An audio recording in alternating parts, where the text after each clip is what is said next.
NBR বিলুপ্ত করে রাজস্ব নীতি ও রাজস্ব বাস্তবায়ন বিভাগ দুটি বিভাগ গঠন করে অধ্যাদেশ জারি করেছে সরকার।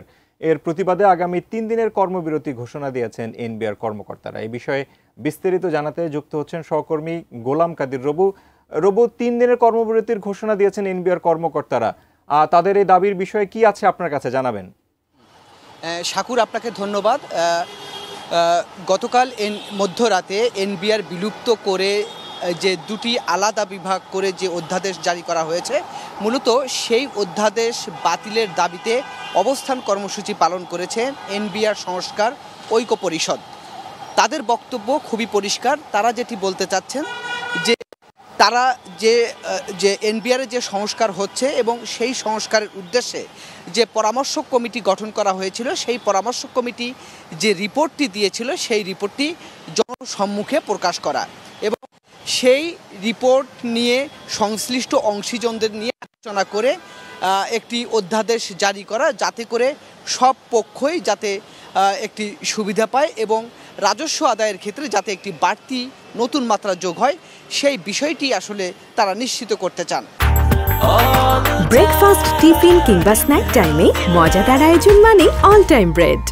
আরেকটি বিষয়ে তারা যেটি আপত্তি জানাচ্ছেন, তারা যেটি বলছেন যে বিষয়ের উপর পারদর্শী তাকে আসলে সেই পদেই পদায়ন করা উচিত বলে মনে করছেন এই যারা আন্দোলন করছেন, অর্থাৎ বিক্ষুব্ধ যারা আয়কর এবং ভ্যাট এবং শুল্ক পর্যায়ে যারা নেতা রয়েছেন, যা কর্মকর্তা রয়েছেন, তারা সেটিই বলছেন যে সংশ্লিষ্ট কর্মকর্তাদেরকেই প্রশাসনের পদস্থ পদগুলোতে আসলে পদায়ন করা উচিত।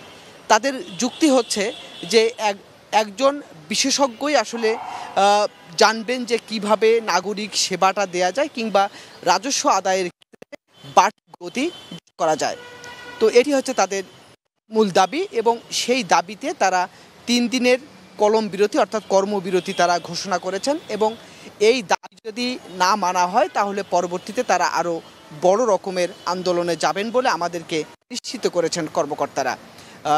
আরেকটি বিষয় সেটি হচ্ছে যে অধ্যাদেশটি জারি করা হলো, সেই অধ্যাদেশ জারির পেছনে আসলে মূল কারণটি ছিল সেটি হচ্ছে যে আন্তর্জাতিক মুদ্রা তহবিল IMF দীর্ঘদিন ধরেই চাচ্ছিল যে রাজস্ব বোর্ডকে বিলুপ্ত করে রাজস্ব নীতি এবং রাজস্ব বাস্তবায়ন দুটি আলাদা বিভাগ হোক।